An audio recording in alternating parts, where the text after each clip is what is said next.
vamos começar então a discussão que a gente ia apresentar na atividade síncrona de hoje. Eu já escrevi aqui o texto que ia ser discutido e eu vou explicando conforme for a resolução. Mas a ideia é discutir esse tema EDPs lineares e soluções produto era o método que a gente quer discutir com mais detalhes, que é o tema da semana vigente para a entrega das atividades. Bom, para discutir isso eu pensei em trazer um exemplo. Então a ideia é estudar essa EDP que eu chamei de estrela, né? Essa EDP é R que multiplica U duas derivadas com relação a Y menos U uma derivada com relação a x igual a zero. E um enunciado para isso seria encontre as soluções produto para essa EDP, tá bom? R é uma constante positiva, fixada, tá bom? Então a ideia é achar soluções produto para essa EDP. Bom, alguns passos iniciais aqui é observar o seguinte, que a gente tem as variáveis independentes x e y, x e y, variáveis independentes do problema, então eu posso escolher elas de maneira arbitrária e do jeito que eu quiser em determinados intervalos que vão ser apresentados ainda. E vocês podem observar também que x é independente de y e vice-versa, então eu posso fazer escolhas para x independente, que não influenciarão no y e vice-versa. A variável dependente do problema é a variável u. Você pode ver pela própria equação porque você tem as derivadas com relação a x e y dela, né? E é justamente o que a gente está buscando encontrar aí, né? A gente quer soluções do tipo produto para essa EDP, ou seja, soluções particulares para essa EDP, tá bom? Quando a gente fala em derivada com relação a x da variável, com relação a x de u, a gente está falando da derivada parcial com relação a x.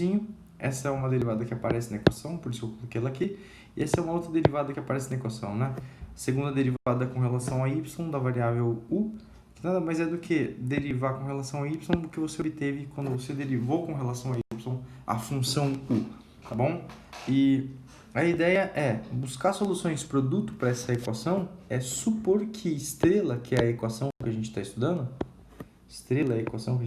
supor que essa equação admite soluções da forma produto, ou seja, admite as soluções particulares dessa forma aqui, ó, x vezes y, né? A gente até escreve direto. A gente supõe que u pode ser x, y, que u admite soluções dessa forma, entendeu? Em que essa representação, essa forma produto vai ser bem importante para a gente poder de fato prosseguir no método. O método se baseia nisso e mais um passo que a gente vai mostrar já.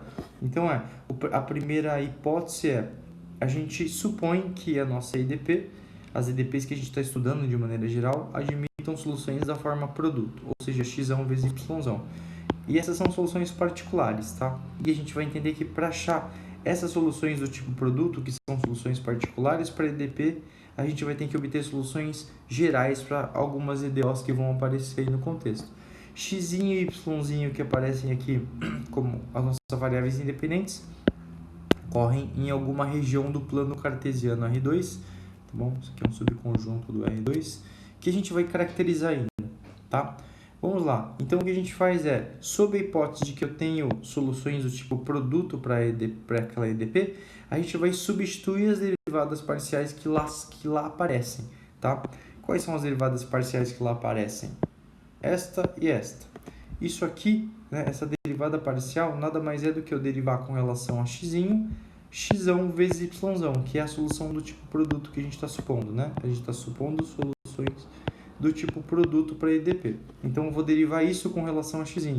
Derivando com relação a x este produto, como x depende de x, y depende de y, e essas variáveis independentes são independentes uma da outra, né? Então, eu trato y como constante dentro dessa derivada.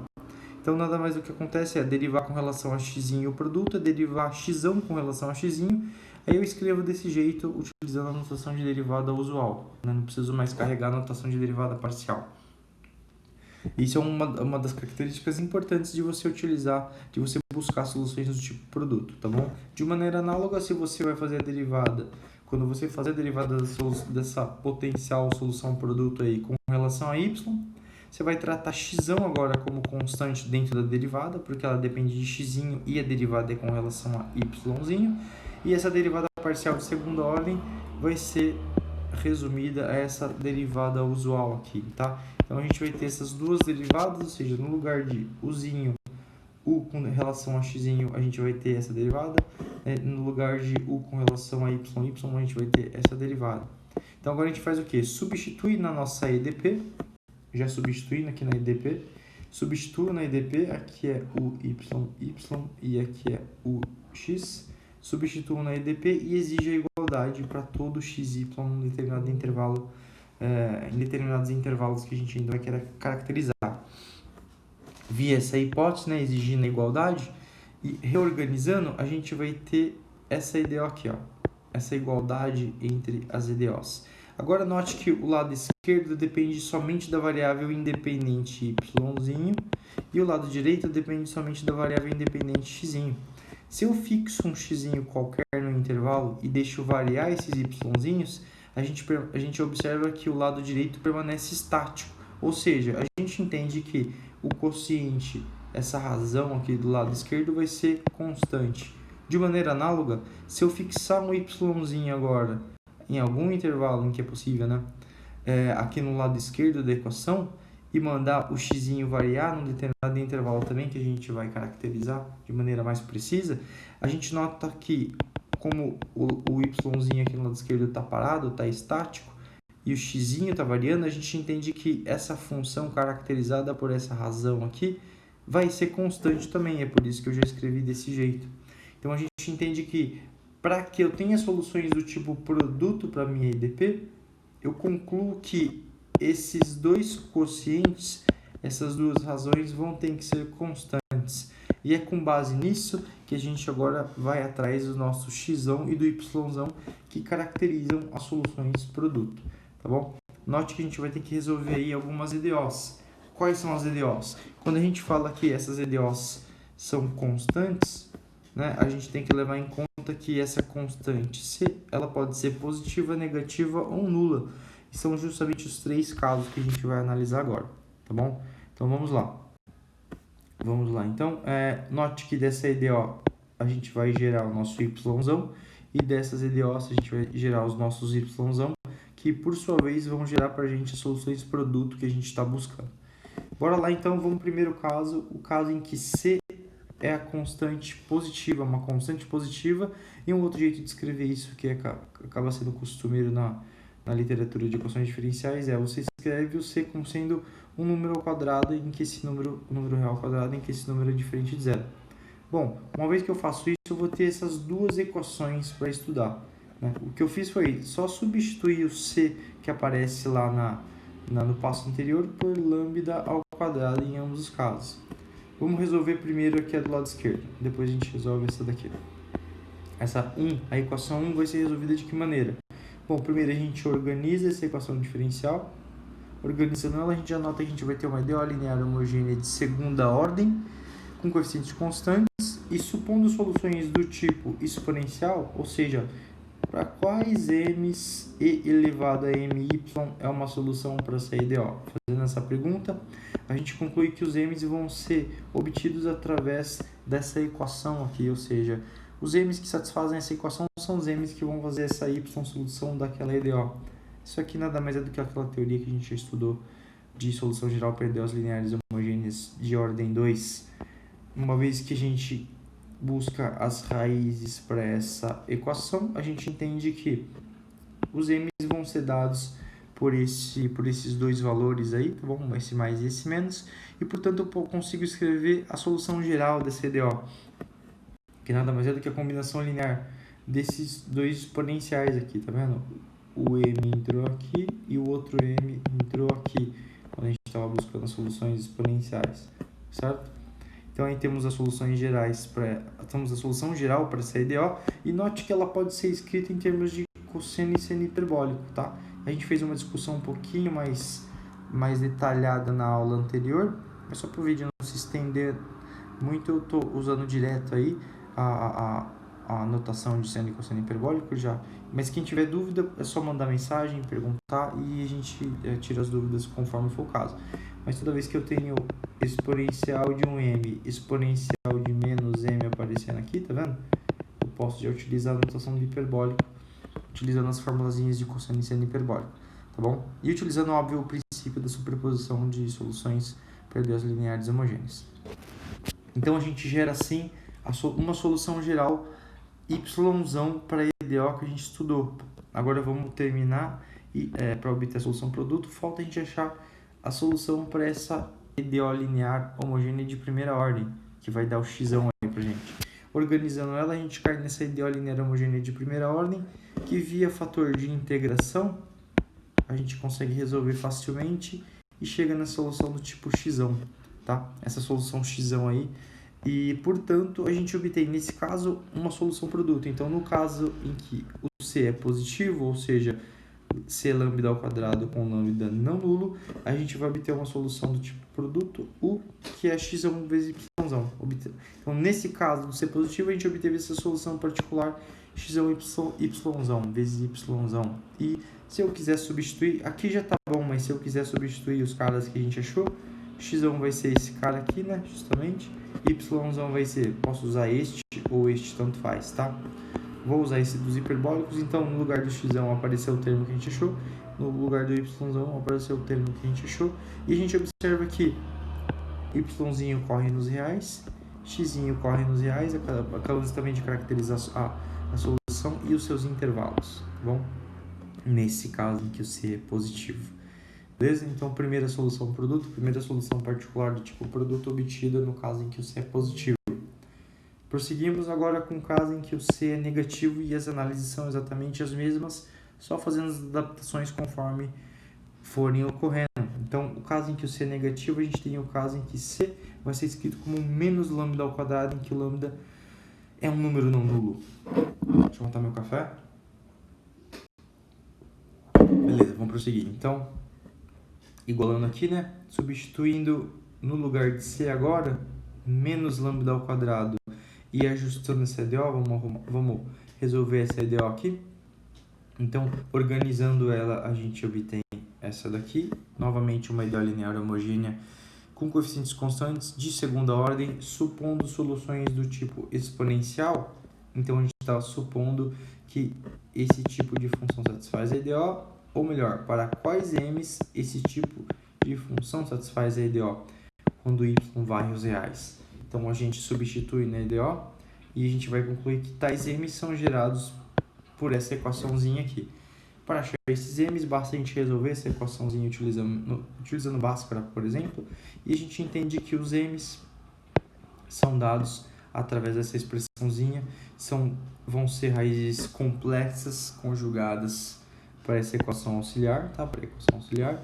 Então, a gente lembra lá do caso complexo das EDOs lineares homogêneas, na hora de determinar soluções gerais, que a gente vai ter alfa negativo, o alfa é igual a zero e beta vai ser dado por essa expressãozinha, lambda sobre raiz de R.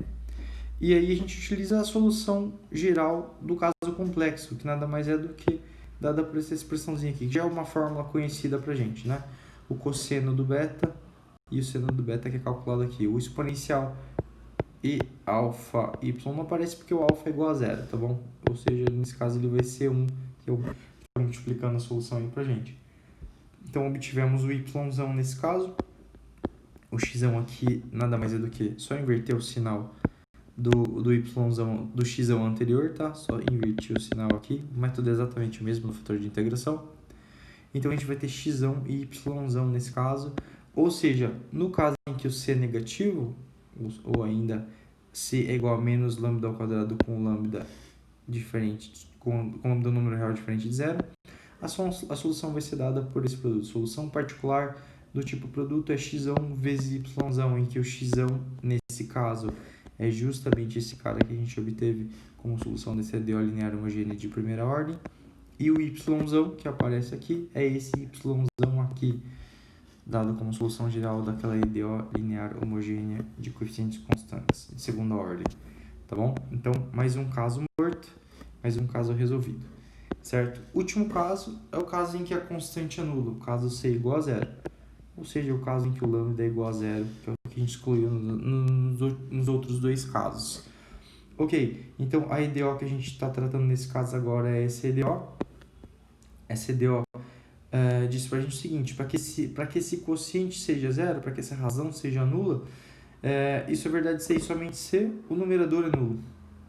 Certo? Mas como R por hipótese é um número positivo, por hipótese lá que a gente fixou no começo, essa última vai ser verdadeira se e somente se essa aqui vai ser verdadeira. Então, o que a gente está buscando é quais são as funções y cuja segunda derivada vai ser nula, né? E essas funções são as funções afim, tá bom? C1 é uma constante, C2 é uma constante e y, a nossa variável independente, corre pelos reais, tá bom? Então, a gente caracterizou a solução geral dessa EDO, y, e a gente vai guardar ela para formar a nossa solução produto do caso. Vamos só terminar agora aqui, achando agora as funções x que satisfazem isso daqui. Né? Bom, para que esse quociente seja nulo, quer dizer que o numerador tem que ser nulo. Para que o numerador seja nulo, ou seja, quais são as funções cuja primeira derivada é nula? São as funções constantes. C3 é uma constante aqui, x corre pelos reais, né? Então a gente está falando, são as funções constantes dessa forma, tá bom? Em que x corre pelos reais. Então, portanto, obtivemos x e y que vão formar a nossa solução produto, ou seja, neste caso, no caso em que o C é igual a zero, as soluções que a gente está buscando vão ser soluções produto, que é a nossa hipótese inicial, soluções particulares do tipo produto, em que x é a constante. Vou escrever agora quem é x e y, não precisava porque elas já estão caracterizadas no contexto, mas vamos escrever aqui só para escrever mais um pouquinho mesmo, né? Então vai ser x vezes y, e a gente observa que dá para escrever de uma forma um pouquinho mais compacta, né? Fazendo a distributiva aqui, a gente vai ter C1, C3, C2, C3, né? A variável independente aparecendo aqui. E como isso aqui é uma constante, isso aqui é uma constante qualquer também, eu posso escrever no lugar disso o A, no lugar disso o B. Então, a solução que a gente está buscando nesse caso, em que a constante é nula, no caso que o C é igual a zero, vão ser as funções afim, tá bom? Então, nesse caso, a gente vai ter as soluções dadas pelas funções afim, em que A e B são constantes quaisquer. Beleza, galerinha? Então, é isso aí. Esse era o exemplo que eu ia trabalhar na atividade síncrona de hoje. Eu acho que eu descobri qual era o problema, depois a gente comenta o porquê que eu não consegui fazer a atividade síncrona, mas enfim, foi um problema técnico bobo. Galerinha, é isso aí então. Qualquer coisa me escrevam, valeu!